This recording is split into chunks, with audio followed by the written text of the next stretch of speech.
نماز کی فرضیت۔ نماز دین اسلام کے بنیادی ارکان میں سے ہے۔ نماز اللہ اور اس کے رسول صلی اللہ علیہ وسلم پر ایمان کے بعد اہم ترین رکن ہے۔ نماز کی فرضیت قرآن و سنت سے ثابت ہے۔ یہ شب معراج کے موقع پر فرض کی گئی۔ قرآن و سنت کی روح سے اس کی ادائیگی کے 5 اوقات ہیں۔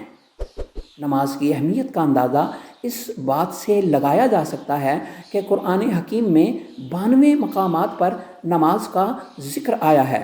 اللہ رب العزت کا ارشاد پاک ہے، اور نماز قائم کرو اور زکوٰۃ ادا کرو اور رکوع کرنے والوں کے ساتھ رکوع کرو۔ ارشاد باری تعالیٰ ہے، کیا تم نے نہیں دیکھا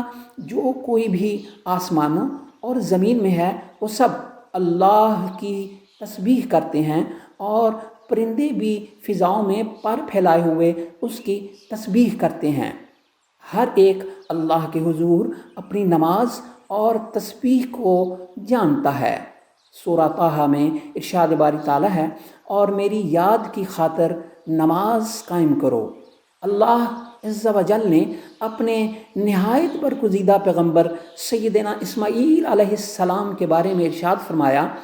اور وہ اپنے گھر والوں کو نماز اور زکوٰۃ کا حکم دیتے تھے، اور وہ اپنے رب کے حضور مقام مرضیہ پر فائز تھے، یعنی ان کا رب ان سے راضی تھا۔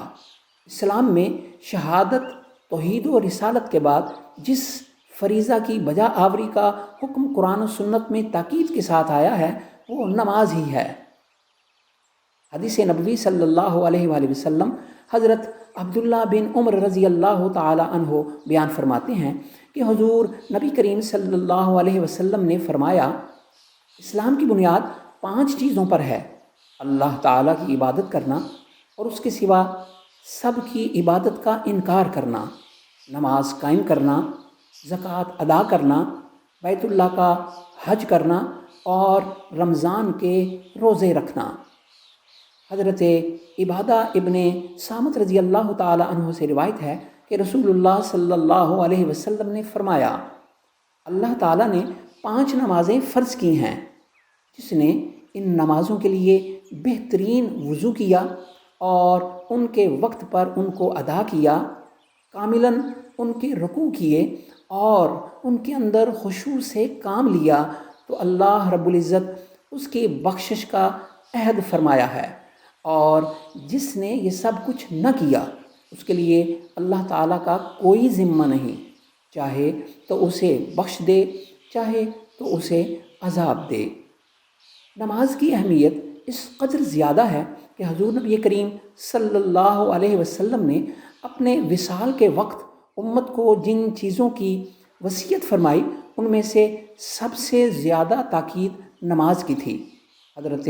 علی المرتضیٰ رضی اللہ تعالی عنہ سے مروی ہے، حدیث کے مطابق آخری الفاظ جو آپ صلی اللہ علیہ وسلم کی زبان مبارک پر بار بار آتے تھے وہ یہی تھے: نماز کو لازم پکڑو اور اپنے غلام لونڈی کے بارے میں اللہ تعالیٰ سے ڈرتے رہنا۔ حضرت عبداللہ بن مسعود رضی اللہ تعالی عنہ بیان کرتے ہیں کہ رسول اللہ صلی اللہ علیہ وآلہ وسلم سے عرض کیا گیا کہ اللہ تعالیٰ کو کون سا عمل سب سے زیادہ محبوب ہے؟ تو حضور نبی کریم صلی اللہ علیہ وسلم نے فرمایا، نماز کو اس کے مقررہ وقت پر پڑھنا۔ حضرت جندب بن عبداللہ رضی اللہ تعالی عنہ بیان کرتے ہیں کہ حضور نبی کریم صلی اللہ علیہ وسلم نے فرمایا، جس شخص نے صبح کی نماز پڑھی وہ اللہ کی ذمہ داری میں ہے، اور جس شخص نے اللہ تعالیٰ کی ذمہ داری میں خلل ڈالا اللہ تعالیٰ اس کو اوندے منہ جہنم میں ڈال دے گا۔ حضرت عمارہ رضی اللہ تعالی عنہ بیان کرتے ہیں کہ میں نے حضور نبی کریم صلی اللہ علیہ وسلم سے سنا، جس شخص نے طلوع آفتاب اور غروب آفتاب سے پہلے نماز پڑھی، یعنی فجر اور عصر، وہ ہرگز دوزخ میں نہیں جائے گا۔ حضرت ابو بصرہ غفاری رضی اللہ تعالی عنہ بیان فرماتے ہیں کہ حضور نبی کریم صلی اللہ علیہ وسلم نے مقام محض میں ہمارے ساتھ عصر کی نماز پڑھی اور فرمایا تم سے پہلی امتوں پر بھی یہ نماز پیش کی گئی تھی لیکن انہوں نے اسے ضائع کر دیا، لہٰذا جو اس کی حفاظت کرے گا اس کو دگنا اجر ملے گا۔ حضرت عائشہ رضی اللہ تعالی عنہا روایت کرتی ہیں کہ حضور نبی کریم صلی اللہ علیہ وسلم نے فرمایا اللہ تعالیٰ کے نزدیک سب سے افضل نماز نماز مغرب ہے، اور جو اس کے بعد 2 رکعت پڑھے تو اس کے لیے اللہ تعالیٰ جنت میں ایک گھر بنا دے گا جس میں وہ صبح کرے گا اور راحت پائے گا۔ حضرت عبد الرحمن بن ابی عمرہ رضی اللہ تعالی عنہ بیان کرتے ہیں کہ حضور نبی کریم صلی اللہ علیہ وسلم نے فرمایا جس شخص نے عشاء کی نماز باجماعت پڑھی تو گویا اس نے نصف رات قیام کیا۔ جیسے ہی انسان اذان کی آواز سنے تو دل میں تصور کرے کہ مجھے میرے خالق و مالک اور غفور الرحیم اللہ کی بارگاہ میں حاضری کا بلاوا آ گیا ہے، اب میں ہر کام پر اس حاضری کو ترجیح دیتا ہوں، لہٰذا جس کام میں بھی مشغول ہو اسے چھوڑ کر نماز کی تیاری کرے۔ اس بات کو قرآن حکیم نے یوں بیان کیا،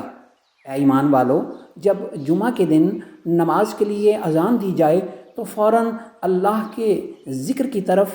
تیزی سے چل پڑو اور خرید و فروخت چھوڑ دو۔ حضرت انس بن مالک رضی اللہ تعالی عنہ بیان کرتے ہیں حضور نبی کریم صلی اللہ علیہ وسلم کے پاس ایک شخص نے آ کر کہا یا رسول اللہ، مجھ سے ایک ایسا جرم ہو گیا ہے جس پر حد ہے، آپ صلی اللہ علیہ وسلم مجھ پر حد جاری فرما دیں۔ اتنے میں نماز کا وقت آ گیا، اس نے حضور نبی کریم صلی اللہ علیہ وسلم کے ساتھ نماز پڑھی۔ جب اس نے نماز پڑھ لی تو عرض کی یا رسول اللہ، میں نے حد لگنے والا کام کیا ہے، آپ کتاب اللہ کے مطابق حد قائم کیجئے۔ آپ صلی اللہ علیہ وسلم نے فرمایا کیا تم نے ہمارے ساتھ نماز پڑھی ہے؟ اس نے عرض کیا جی ہاں۔ آپ صلی اللہ علیہ وسلم نے فرمایا اللہ تعالیٰ نے تمہارے گناہوں کو اس نماز کے صدقے معاف کر دیا ہے۔ نماز اسلام کا بنیادی ستون اور وہ امتیازی عمل ہے جو ایک مومن کو کافر سے ممتاز کرتا ہے۔ قرآن و سنت کی تعلیمات میں جہاں فریضہ نماز کی بجا آوری کو دین کی تعمیر قرار دیا گیا ہے، وہاں اس کا ترک کر دینا دین کی بربادی اور انہدام کا موجب سمجھا گیا ہے، لہٰذا جس نے اسے قائم کر لیا وہ کامیاب ہوا اور جس نے اسے گرا دیا وہ ناکام و نامراد ہو گیا۔ سورہ مدثر میں اللہ تعالیٰ نے اہل دوزخ کے بارے میں ارشاد فرمایا کہ جب ان سے پوچھا جائے گا تمہیں دوزخ میں لے جانے کا باعث کون سی چیز بنی، تو وہ جواباً کہیں گے ہم نماز پڑھنے والوں میں نہ تھے اور ہم محتاجوں کو کھانا نہیں کھلاتے تھے، اور بیہودہ مشاغل والوں کے ساتھ ہم بھی بیہودہ مشغلوں میں پڑے رہتے تھے۔ صد افسوس کہ ہماری قلبی و ایمانی حالت اس قدر بگاڑ کا شکار ہو چکی ہے کہ ہماری نمازیں نتیجہ خیزی کے اعتبار سے احوال حیات میں کوئی انقلاب بپا نہیں کرتیں۔ فی الحقیقت ایک سجدہ بھی اگر صحیح ادا ہو جائے تو وہ پوری زندگی کے احوال کو بدل سکتا ہے۔